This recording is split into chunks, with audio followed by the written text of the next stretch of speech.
So we are continuing on in Job, and last week we got to talk about Job's response to Eliphaz, and got through those places, through those chapters.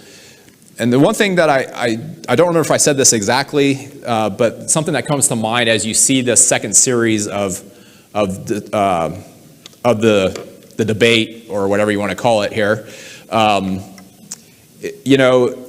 it seems to me like kind of what happens, at least to some degree, is, Job's friends, they come and initially they're there to support him, and they kind of stay silent and talk to him. And then whenever he says something, they feel the need to kind of respond.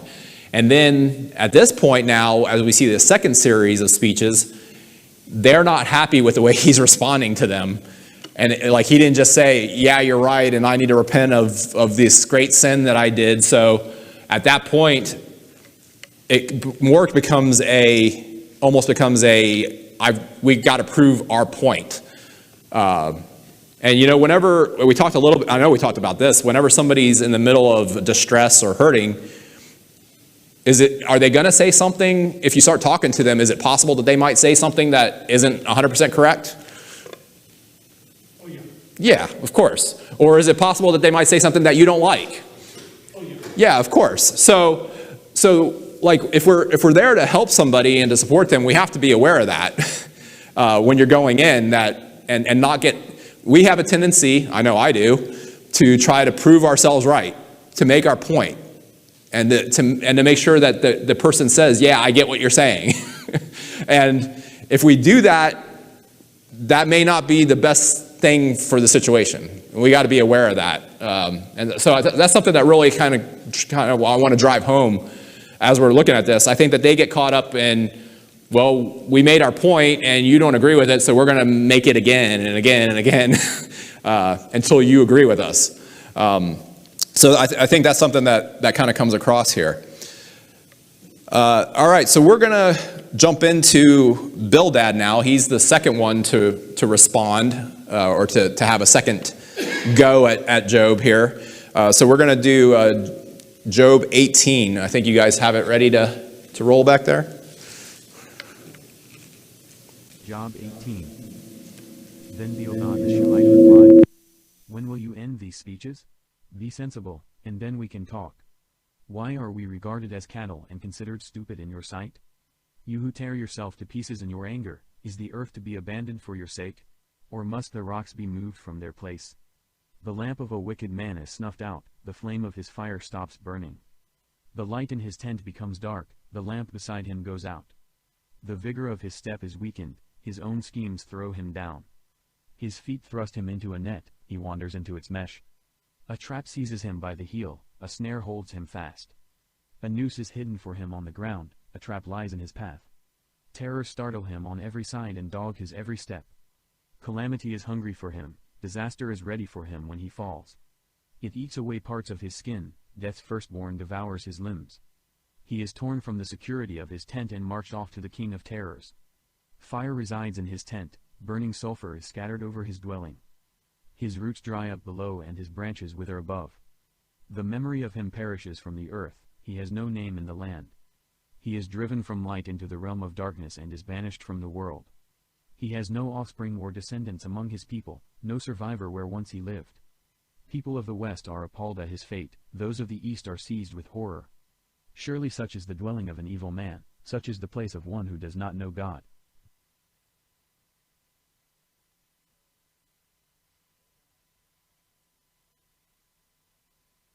Continues to rebuke Job for reacting unreasonably to their counsel. And basically he's rebuking Job for his attitude. He's annoyed that Job will not stop defending himself. Like, why don't you just agree with us? He tells them to be reasonable so that they can have an intelligent conversation.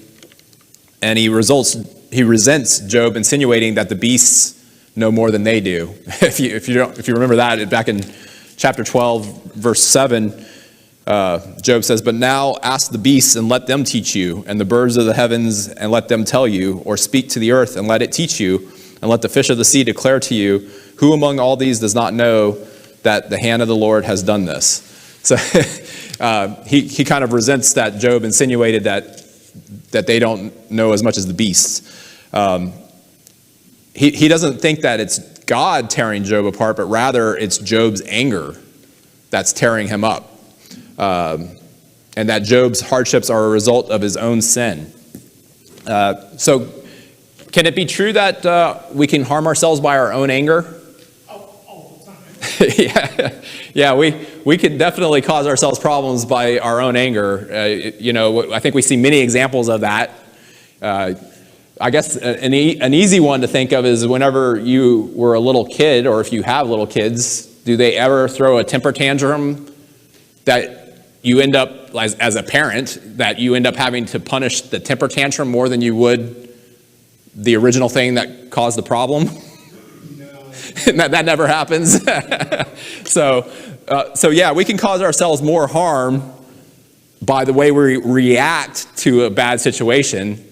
I'm glad you picked on children and not adults. No, adults never do that, right? No, we never react badly to a situation and cause ourselves more trouble. That's why I went for the simplest thing that I could think of there. It's but yeah, I didn't want to think about trying to do a scenario where we get ourselves into trouble, but we definitely can. Traffic stop. Yeah. Well, and actually in our society now, that's something that we see with police shootings. What is the cause of a police shooting 99% of the time? It's not what happened before, and it's not that the police comes in with guns blazing. It's that the person doesn't do what they're told to do. Right. And that's what leads to that problem. So people are not being taught to respect authority, which is a totally another subject, but not to respect authority, and therefore that can lead to those kind of problems. Yeah. That's not necessarily so. If we respected God's authority, we would go ahead and follow civil authority. Right. Yeah. Right. Well, that's what I mean. People aren't being taught to respect God's authority, and that filters down into all that. Yes, exactly. There's just a lack of respect for authority in general and overall. So certainly we can cause ourselves problems with our own anger. Now, is that true in this case with Job? I don't think so. No, I don't think that because think again about what they think is happening here. They think he's being punished because he did something wrong, and then he won't admit it. So with that being the case, that's his line of thinking is you're tearing yourself up because you're mad at God because he's punishing you, and you just won't admit that you did wrong. Like that's the whole point. Yes. At this time frame, how long has Job been with his three best friends? That would be enough. It's. I think it's been 7 days, and then 7 days, and then I mean, it seems like this conversation just kind of flows. So I would assume that it's 7 days, but yeah, it could be longer as far as that goes. So anyway, so he lays into Job on that, and then now he goes into feeling like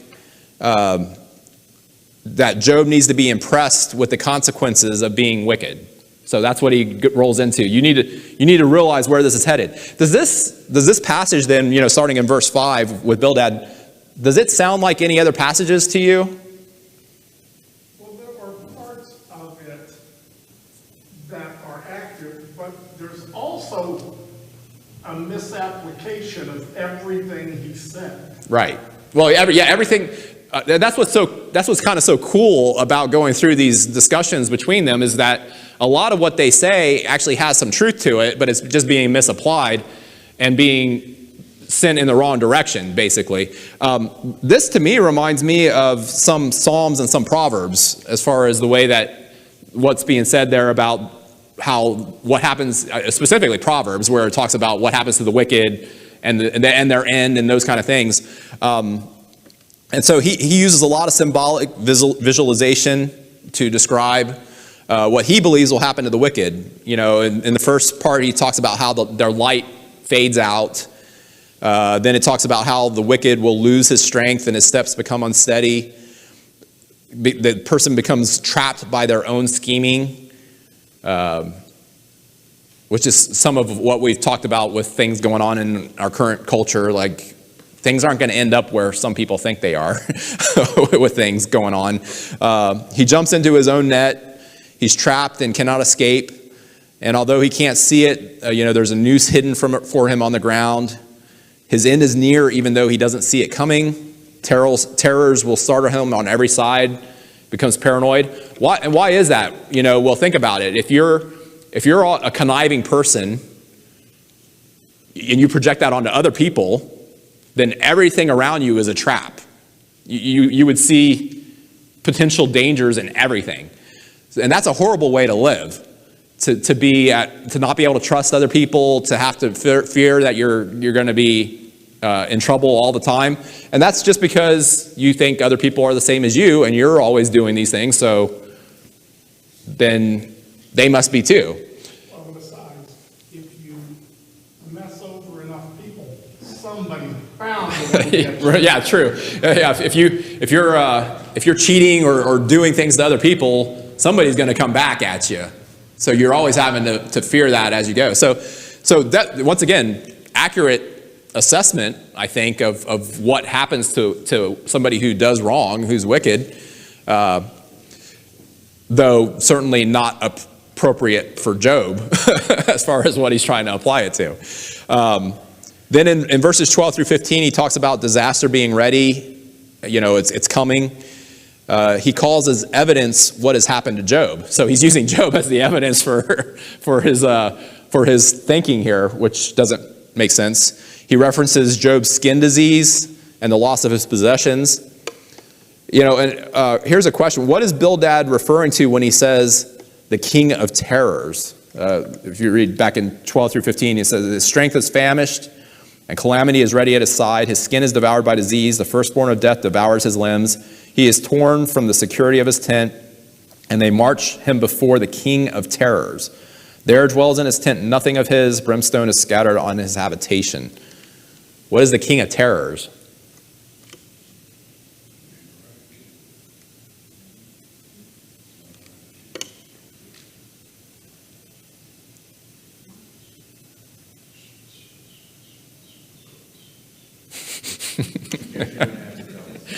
Well, I think it refers to death, right? Isn't that the thing that we're most afraid of? The unknown? God? You think he's the king of terrors is God? Well, yeah, even look at what Peter says. It is a terrifying thing to fall into the hand of God. Could be that. Could be that he's saying the king of terrors. The one thing there is that, well, I guess Bildad is kind of referring to judgment in this whole thing, so I guess he could be referring to the final judgment if he sees it that way. Because Job, when he's talking about death, he's begging for it. Right. So I don't see him very terrified. This is true, yeah. Job's looking for it, but from another standpoint, maybe from the wicked standpoint, that would, depending on how you look at death, yeah, that would possibly be. So yeah, it could be God that he's referring to. I think it could be death. That's the ultimate from a physical standpoint. So I think probably one of those two things, I would think, is what he's referring to. But he's, the reference to brimstone in verse 15 might be to the storm that killed his children. If you remember, fire came down. So here again, using Job as evidence. Then in 16 and 17, he compares the wicked man to a tree with dried out roots that is cut down. When the wicked man dies, memory of him perishes from the earth because he leaves no good influence behind. He has no lasting legacy. That's interesting because we also talked, I don't remember when this was, but at one point we talked about how plants can come back. And somebody uses that as an example. Job does, yeah, it was earlier. Job talks about how a plant has hope to come back. So that's interesting that he's going to, no, you're just going to get cut down. And then verses 18 and 19, he's driven from light into darkness and has no descendants because his influence ends even before he dies. Once again, could be referencing Job's children. Now, here's an interesting thing that I think of whenever I hear that, is he's talking about he's wicked so he has no children. But who's the prophecy in Isaiah about that talks about being cut off from Jesus? Was Jesus wicked? Depends upon if you're Jewish or not. Yeah, well, yeah, it depends on your point of view. Some people would say that Jesus is a hater because of some of his teachings and all those kind of things. Yes, that's true. But from a Christian perspective and from God's perspective, was Jesus evil? No, he was not. So there again, the application doesn't flow through all the way. Verses 20 and 21, the only good influence the wicked will leave is the warning to those who would follow down the same path. That's pretty good assessment, I'd say. Even that, though, isn't necessarily true. One of King David's complaints is how the wicked are prospering. Right. God's reply is, I'll deal with them later. Yeah, and also the good influence, when you think about how, I mean, do wicked people sometimes accomplish good things? Sometimes it happens. So there again, it's somewhat good, but also at the same time not 100% correct. And then he just talks about the wicked's man fate will be discussed from east to the west. Once again, possibly referring to Job. What was the conversation going on in the day? What happened to this guy? This that was so high and so doing so well, and now look at him now. Possibly a reference to him. You see that same attitude today towards wealthy people. I mean, a lot of Christians they look at wealthy people and think, well, they must be cutting corners, they're cheating taxes, they're, right. On and on and on, and they're greedy, they're, Yep. And I can tell you from personal experience and looking at the books, the accounting books of some people who are pretty wealthy, that is not like you'd be surprised how much they do. Yeah. Without anybody knowing it. Yeah. And I've kind of looked at it like the extremely wealthy people can't get away with cheating. Because they're always getting looked at, yeah. They're looked at really closely by the IRS. So they hire accountants and, they do things by the books. Yep. Isn't that a sad commentary, though, on society when we look at rich people and covet them? Yeah. Well, I mean... But I think Job's friends are doing the same thing. Oh, absolutely. Clearly you're greedy, you're a cheat, you're a liar, you're full of anger, bitterness. They're pointing every single finger at Job. Yep. And really we have to be careful. Like here again, in our society, specifically in politics, what tends to happen is if you want to accomplish something in politics, if you want to accomplish something, you demonize somebody and say, look at they're not paying their fair share or this or that in order to get your policy through. And we got to be careful about that because that leads to unintended results. Or maybe it's intended results sometimes, but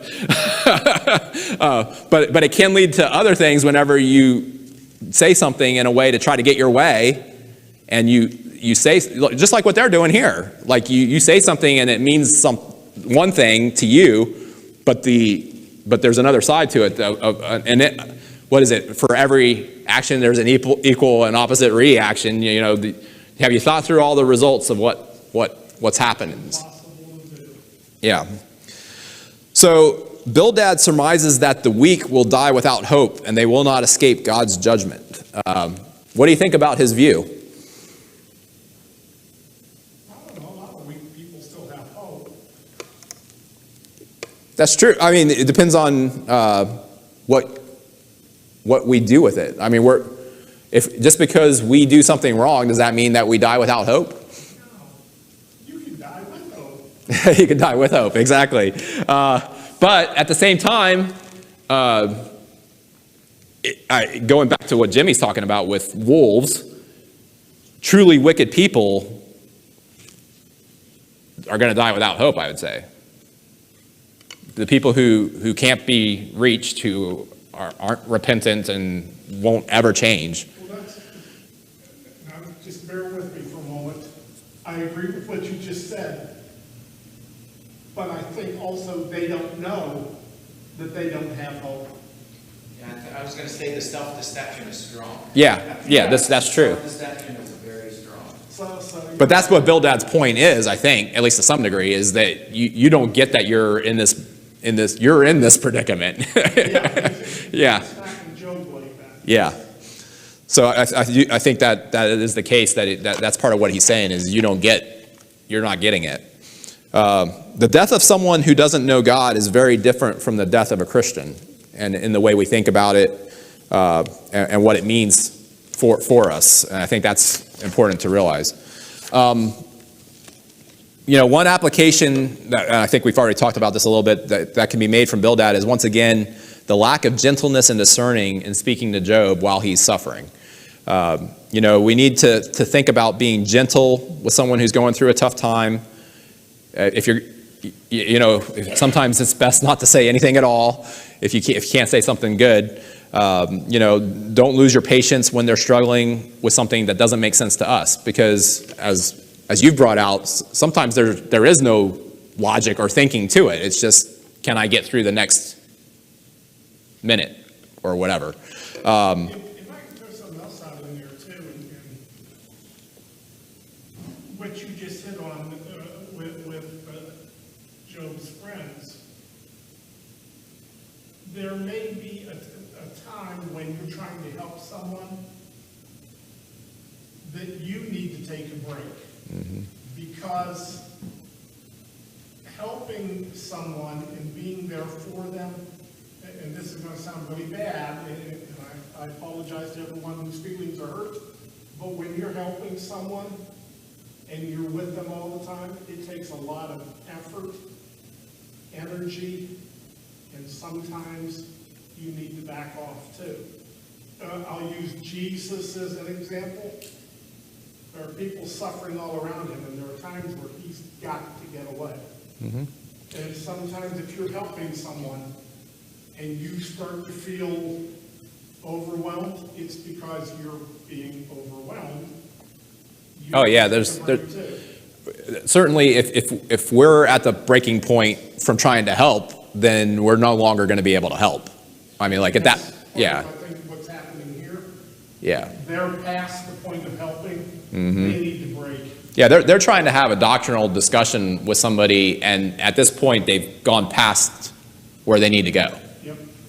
Like, I totally agree with that. I think it's that uncomfortableness and that weight of seeing somebody you love and you respect and you care about who's hurting, and you reach a point where you're so overwhelmed and so exhausted that you literally, like, they're literally shaking him, saying, "Get better." Yeah. Yep. And the only way they know to do that is by accusing him. And because once again, because they don't know the whole thing of what's going on. Right. And they don't understand it, and so from their viewpoint, this is how they're helping him. Yeah. Figure it out. Yeah. So, yeah, I think that's something that's important that we can learn from that. All right, so now Job responds to Bildad, so let's do Job 19. Job 19. Then Job replied, "How long will you torment me and crush me with words? 10 times now you have reproached me, shamelessly you attack me. If it is true that I have gone astray, my error remains my concern alone. If indeed you would exalt yourselves above me and use my humiliation against me, then know that God has wronged me and drawn his net around me. Though I cry, violence, I get no response, though I call for help, there is no justice. He has blocked my way so I cannot pass, he has shrouded my paths in darkness. He has stripped me of my honor and removed the crown from my head. He tears me down on every side till I am gone, he uproots my hope like a tree. His anger burns against me, he counts me among his enemies. His troops advance in force, they build a siege ramp against me and encamp around my tent. He has alienated my family from me, my acquaintances are completely estranged from me. My relatives have gone away, my closest friends have forgotten me. My guests and my female servants count me a foreigner, they look on me as on a stranger. I summon my servant, but he does not answer, though I beg him with my own mouth. My breath is offensive to my wife, I am loathsome to my own family. Even the little boys scorn me, when I appear, they ridicule me. All my intimate friends detest me, those I love have turned against me. I am nothing but skin and bones, I have escaped only by the skin of my teeth. Have pity on me, my friends, have pity, for the hand of God has struck me. Why do you pursue me as God does? Will you never get enough of my flesh? Oh, that my words were recorded, that they were written on a scroll. That they were inscribed with an iron tool on lead, or engraved in rock forever. I know that my Redeemer lives, and that in the end he will stand on the earth. And after my skin has been destroyed, yet in my flesh I will see God. I myself will see him with my own eyes, I, and not another. How my heart yearns within me. If you say, how we will hound him, since the root of the trouble lies in him. You should fear the sword yourselves, for wrath will bring punishment by the sword, and then you will know that there is judgment. All right, so Job again feels insulted here by his friends. And like I said, some of what I talk about here is coming from some of the ideas I got out of like a commentary that I was reading. And also there's a book from Wayne Jackson, so we're covering that. But anyway, on this chapter in the commentary, they start off with a little story, and I thought I'd just kind of summarize that for you because I think it's kind of a good lead into what's happening here. It says, a man was attempting to cross a river in the dead of winter. He was afraid the ice was not solid enough to support him, so he tested it first by placing one hand on it. It held, and he began crawling across the ice. Suddenly he heard a loud noise that sounded like the ice breaking. But a team of horses was bolting onto the ice, pulling a wagon loaded with firewood. And apparently it held, and so he realized that if the ice were solid enough to hold a team of horses with a loaded wagon, it must be strong enough to hold him. And this is where Job was at. He was at the breaking point. His faith appears ready to collapse. His friends are attacking him. He feels abandoned by God. However, chapter 19 then shows his strength, the strength of his faith, while he's under extreme pressure. His faith holds strong while under attack by his friends and suffering great pain. And in the middle of the discussion, he refocuses on God. So we see here, at first, he's complaining about all the things, just like he had been the last couple of times that he spoke. But then at the end, he kind of refocuses and comes back to talk about God and his Redeemer. And that we'll get to in just a second, because it's interesting how he kind of changes course there. But at the first of the chapter, he's insulted by his friends. He says they've rejected him with an endless barrage of empty words, and he starts off by telling them that they're just causing him pain. And that's what we were talking about that we get from this. Like, sometimes it's better not to say anything than it is to try to help by continuing to restate things or to make a point when somebody's going through this kind of a problem. He says they have insulted him 10 times. So I don't think that's a count. I don't think 10 times means that it's been 10 times. Maybe it was literally, but he's meaning they've just done it over and over and over again. In verse 4, he's not confessing to having sinned, but he says that even if he had, it was his business and not theirs, and it's not something they have any knowledge of. In other words, they don't know. They're just conjecturing here. And he says that if they think themselves right and convince him that he has done something wrong, he still believes God's mistreating him and that he's trapped him for some minor wrong. And that's also interesting. Then if you jump ahead to the very end, he says, then be afraid of the sword for yourselves, for wrath brings the punishment of the sword, so that you may know there is judgment. And we talked a little bit about that, about how some of their arguments, they don't seem to realize that they come right back around on themselves. And that it would just as easily apply to them as it does to Job. Then in verse, excuse me, in verse 7, beginning in verse 7, excuse me.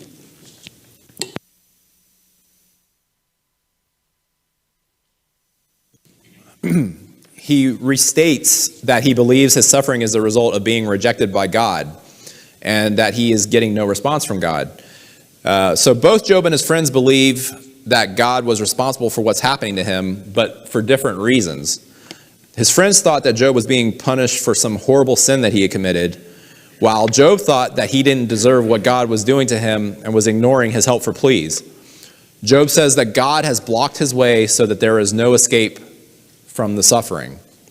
He believes that God has rejected him and he's breaking him down, and he feels trapped in a no-win situation.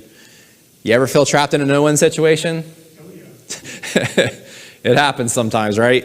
And it's interesting that both Job and Bildad believe that his hardship is from God.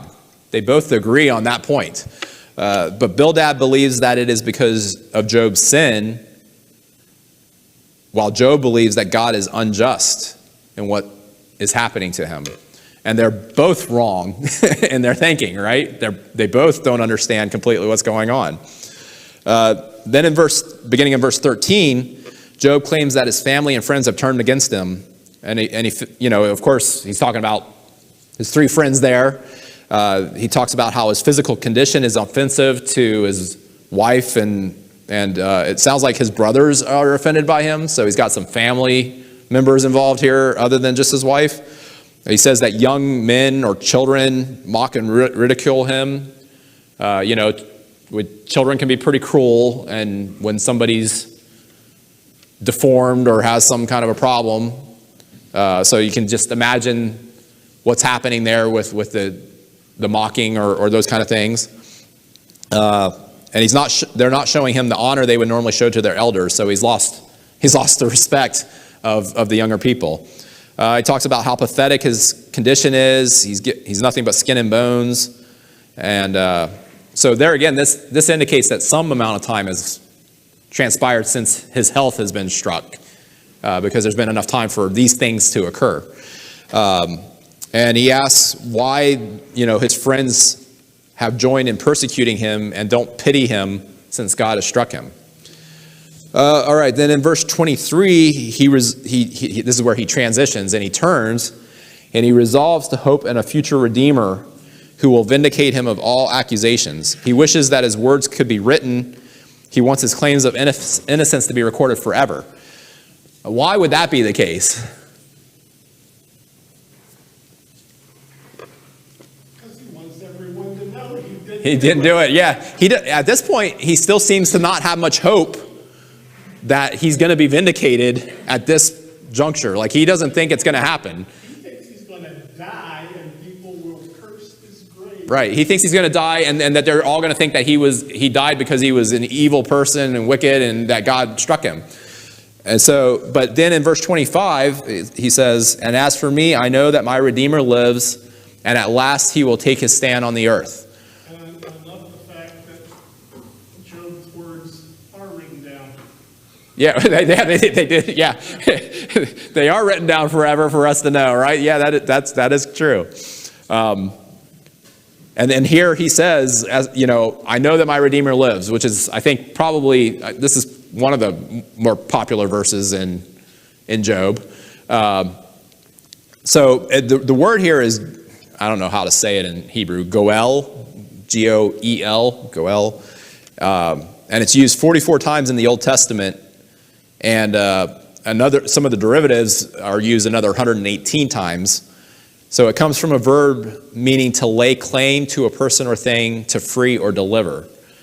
So a redeemer was a person who provided protection or legal preservation for a close relative who could not do so for themselves. He could redeem the relative's property that had passed into other hands, avenge a slain relative, marry his brother's childless widow, buy a close relative out of slavery, and he could defend his cause in a lawsuit. Now, of course, all that's under the Jewish. Well, actually, that's pre-Jewish. Pre-Jewish, yeah. It's under the governing way of handling the things that it's talking about here. Job, I think, is just, of course, referring to somebody to provide testimony for him, or to show him as being true. He's saying that others may forsake him, but there is one who ultimately will not forsake him. So who is Job referring to? Who is this Redeemer? God. It's clearly not a man, right? It can't be a human being. It's not a person. I mean, he's mentioned this person, this individual, multiple times. He's my advocate. He's going to challenge God. Right. He's going to stand up in front of God and defend me. Yeah. So He's yeah. not going to buy me back from what Job perceives as God's injustice to him. So, yeah, it's not somebody walking around on the earth. Yeah. It's not somebody on there. Yeah. It's not a human. I don't know if he doesn't seem to have the foresight of the full picture of Jesus. He doesn't. That's one of the things I was Yeah. just talking with Jimmy when I came in this morning. I probably shouldn't get into this, should I? Oh, we have lots of time. 2 minutes. Yeah. Can you get the short version of it? Nothing I ever do is Nothing short, yeah. No, it's actually kind of deep, I think. But I have a feeling Job, while he may not be thinking of Jesus the Redeemer, I do believe he's got a belief that God will redeem him. Yeah, I think that's what Is that a short version? Yeah, that's pretty short. That's pretty good. Yeah, yeah, that seems to be, he seems to indicate that his Redeemer will take his stand on the earth. Let's see. Yeah, who you think this Redeemer is might impact the way you see the verse and what he's saying. But Job sees the Redeemer at last standing on earth, talking about dust. And he may mean that in spite of the fact that he is going to soon die, he will eventually be vindicated. He may even be saying that his Redeemer will come to earth and say, this is what happened. He may have some kind of thought of that. And in the past, we talked about how Job seems to have a dark view of death.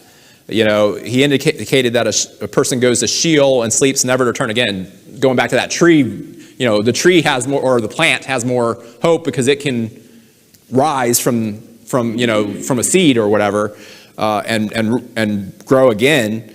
So he kind of had that view. However, when you read 25 through 27 here, and we'll just do that again here as we get ready to close. And as for me, I know that my Redeemer lives, and at last he will take his stand on the earth. Even after my skin is destroyed, yet from my flesh I shall see God, whom I myself shall behold, and whom my eyes shall see, and not another. My heart faints within me. So certainly that seems to indicate that he thinks there's something after death, and that he has hope of seeing God. And here again, there's two different ways that you could interpret this passage, depending on what you think he's saying. Hebrew, the word min here can be translated from within my flesh, meaning a resurrection of a body, or it can be translated from outside my flesh, which would mean in the spirit, which I think seems to be more the way that he's referring to it here. But it is interesting that he talks about taking the stand here on earth. Like my Redeemer will stand here on earth. So here again, depending on how much you think Job understands about what happens to people after we die, you might interpret it slightly differently. But one thing that you can see here for sure is that he's refocused back to his hope, kind of trying to ignore all these things that his friends are saying, refocusing on his faith. And he says that eventually he'll be vindicated and that he will know it, like he'll be aware of it. Even after he dies, he'll know it. So that's a great statement of faith made by Job, and shows why God pointed him out to Satan. Like that, Job is confirming what God said was going to happen here. Job finishes his response by warning his friends that the punishment, as we talked about, that they are saying he deserves, they may deserve as well. Be careful what you wish for. He says something very similar to he who lives by the sword dies by the sword. The sword may come for you. So I think that's a lot of wisdom coming from Job there as he wraps up his response to Bildad. I sure thought that we would get through 3 chapters, but we only got through 2 again. So, Charles. But yeah, we got through 2, so I think it was a good discussion. Yes, Elton. No, this brings it to life. This discussion back and forth on this. And something that I try to remember is that they did not have the rest of the story. Right. Yeah, they didn't know as we're going through this nearly the things that we know now, for sure. Yeah. So, all right. Well, we'll pick up in chapter 20 with Zophar's second speech next week, and then we'll be back for worship here in about